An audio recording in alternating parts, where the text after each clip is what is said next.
D'abord, chez nous, l'exode des médecins semble amorcé. Il y a déjà au moins une centaine d'entre eux qui ont fait des demandes de permis de pratique dans d'autres provinces et au moins 25 médecins de famille qui ont déjà décidé de quitter le Québec depuis l'adoption de la loi 2. Jean-François, le ministre de la Santé, lance un appel au calme ce matin.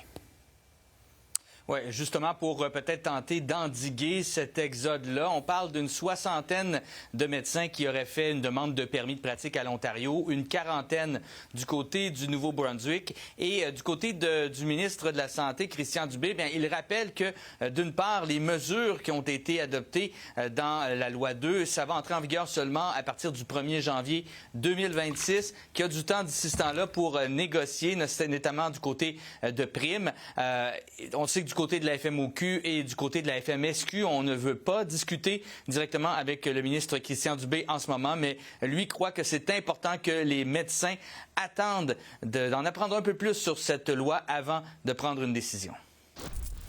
On va faire des publications, on va faire des rencontres d'information, on va faire toutes sortes d'événements au cours des prochains jours pour bien expliquer la loi.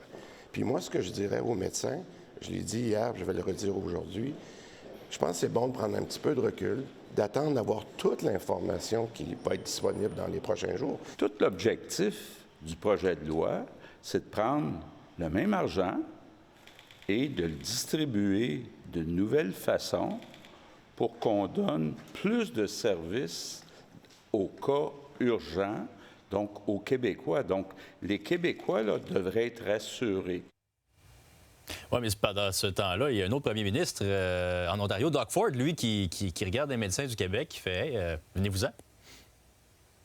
Oui, on a déjà vu des publicités, notamment là, de la part du Nouveau-Brunswick, pour essayer d'attirer des médecins. Mais ce matin, c'est Doug Ford qui a dit en point de presse là, que si des médecins voulaient aller en Ontario, qu'ils n'avaient à composer le 1-800 Doug Ford, de l'appeler sur son cellulaire. Donc, peut-être une mesure du gouvernement de l'Ontario que le gouvernement du Québec ne risque pas d'apprécier.